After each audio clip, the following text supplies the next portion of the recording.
What's up, guys? This is James for Escaping the Neon. If you're not familiar with what I'm doing here, it's pretty simple. I'm trying to take my side hustles and I'm trying to double my income using my side hustles. So basically, I want to make double what I make at my neon wearing 9 to 5. So as of right now, with the current job I have, I make roughly, give or take, you're going to have to take a little bit, but let's say I make 40 grand. So my goal is to make 80 grand off my side hustles. And in which case, then I will have escaped the neon. Hopefully I'll be getting a promotion, so then I'll have to increase that, but that's neither here nor there. I'm just here to give you a quick update. Today is Thursday. It's actually my Friday because I got a doctor's appointment tomorrow, so I took off the day, which is going to be super helpful as far as getting ready for farmers markets goes. So I've got a few things going on with the farmers markets. We're getting somebody to make the signs for us, like just two little kids, basically. We're just throwing them a bone, and we'll get some nice cutesy signs out there, and that will also, I do a terrible job with signage at the market, so if I can make some little girls happy as well as, have better signage, then it's a win-win, right? So we're going to do that. We got that in the making, and we should be picking that up Friday. Another great thing that happened is I bought an ad. Basically, it was one of my mom's friends. Her daughter plays on a high school softball team, and they were looking for people to basically sponsor sponsor the team and sponsor some magazine or ad or whatever it is. I don't even honestly know. I just did it because this lady's been good to me all the time. Her daughters are great. And I wanted to help them out. So anyway, I bought an ad in this thing for like $350. And they actually did a great job. Like, the school designed the ad for me. They did a great job of the ad. It actually looks really good. So basically, I'm making a specific flavor for them that I'm going to use blue cotton candy sugar and regular kettle corn, and then kind of put a salt and vinegar powder over it so it's got a little bit of sourness. To be like a Sour Patch Kid type of deal. But anyway, so I called my private labeler guy who's making my savory flavors for me, and I asked if they had that, that cotton candy sugar in stock, which they did. But anyway, they called me back, and he really doesn't like to pop kettle corn, which I'm still popping. And he got an order for 20 pounds of kettle corn. So he asked if I would be willing to do that kettle corn for him. So that's great, and let's hope that continues. So, of course, I agreed to get him 20 pounds of kettle corn. And that's, like I said, that's super awesome because I really hope that continues to happen. And as he gets kettle corn orders, he pushes it towards me. Just kind of sweetens the pot and kind of builds our relationship up too. Because, like I said, I want to get access to more of the products he sells, which is nuts and candy. And I want to get into the basket side of things. So yeah, that's great. I'm really happy that came down. And I think I updated you guys as far as that the farmers market wants us to potentially do food. So we got that going. We're still playing around with the coffee website, figuring that out. And really my big holdup at this point is I have to get good professional photography of all my products, and some products I don't even have yet. For example, I want to do the tins, but I can't really sell anything without getting it photographed and put it on my website. So that's a bit of a hurdle, but I got a photographer that's going to take photos for me early May, so about a week and a half, 2 weeks. So I'll have all that photography done, and I should be able to get that online, get the coffee website live, and get the popcorn website more to where it needs to be, even though we got a decent thing right now. So yeah, as far as that goes, that's what we're doing with coffee and popcorn right now. I was supposed to meet on Wednesday the people out in Poolesville at the storefront that we're trying to open.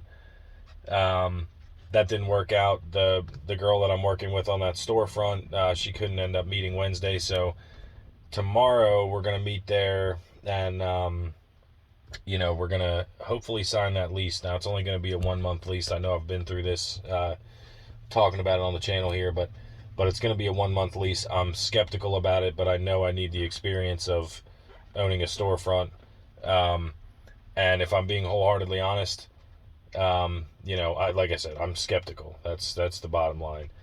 Um, but I'm going to go for it because the rent is absolutely affordable.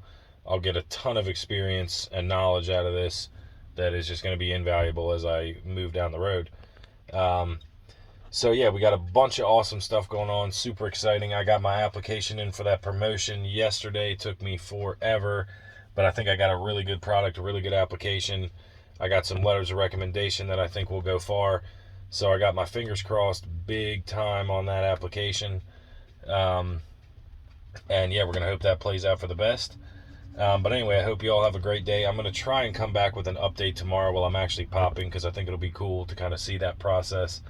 Um, and real quick, I'm going to go over, hopefully this is relatively clear, but um, basically I want to say that, kettle corn is a great side hustle, and popcorn in general has been a great side hustle for me. Extremely low barrier to entry, which is something I look for. Uh, but there is still a barrier to entry, right? There's a learning barrier and there's also a monetary barrier. It's not huge, but it's there, and so that's why it's not super flooded with a trillion people trying to sell kettle corn and popcorn. So it fit the business model that I really like, that I basically have to have right now, because I don't have a lot of capital to throw into things. Um, but I just want to emphasize that the point of kettle corn is basically to learn how to run a successful business, to grow a successful business, and eventually, like, kettle corn is not my end game. I got huge goals and plans of what I want to do, and I think it's going to make a lot of people's lives really good and way better, and just help a lot of people, and that's my end goal. But I think kettle corn is kind of a means to an end. And eventually the plan would be to hopefully sell the kettle corn business once it's profitable and successful, or have basically a full-time manager that's going to run that operation for me, because like I said, I definitely do want to move on to bigger, better things. But a lot of you guys that are trying to do the same thing, I think it's important to note that right now I'm making good money. Like, I can't say this time last year, but last year I was consistently bringing in way more money off of my popcorn, my farmers markets, and my wholesaling, way more money than I was bringing in at my 9-to-5 job. And that was just off of one day of selling it, but, and again, I'm taking that money, and it's like, this is just play money for me, right? Like, the money that I earn working at my parks job is basically, I treat that like I just have a 9-to-5 and I have no other income, right? I take everything that I make off kettle corn and I pour it back into growing that business and other businesses that I want to be a part of. So I basically pretend like I don't even have that money, and that makes it a lot easier to really not give a damn when I go to spend it. When I have a big purchase that I got to make, so be it, because it's play money in my eyes, honestly. And I really think that's the mentality you got to have. I mean, if you take the money too seriously and you go out there with the only goal is just to make money, I think you're going to be sorely disappointed.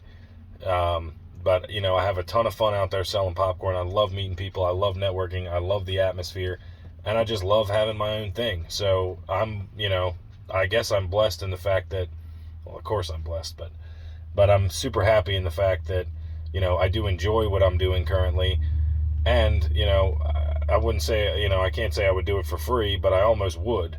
And, sometimes it kind of feels like I do, because I make a good bit of money and then I put it right back into the business and I funnel it in towards, websites, buying the products I need, buying the things that I need. But at the end of the day, it's not like me, going to buy some gadget. I'm not going to buy some gadget for $500 that's not going to bring me money back. It's, the things I'm buying, they are expensive. They're commercial products. But not only is that money coming back to me because I'm using it to make more money, I'm also building up the value of my business, right? So now I have 2 kettles. I have an auto stir. I have, all the equipment to run a kettle corn business. If tomorrow I woke up and decided I can't do this anymore, I have no desire to kettle corn, I have a saleable product. I have an entire business for sale. So it's not like when I put money back into the business that I'm earning, it's not like that money is just poof gone and I hope that, it comes back to me by me selling a ton of kettle corn. I'm pushing and adding value to the company as a whole. And I do think, like I say, down the line, at some point, I'm either going to sell the business or have somebody run the business. But that's neither here nor there. I think the entire point of what I'm trying to say is find a side hustle that you can get into that's going to earn you money.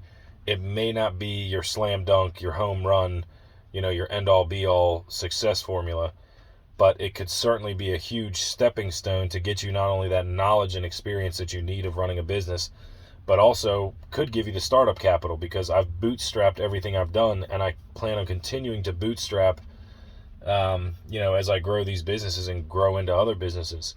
So I just want you guys to keep in mind, like, you don't have to find that absolute home run that's going to net you thousands and thousands of dollars a month, your first month.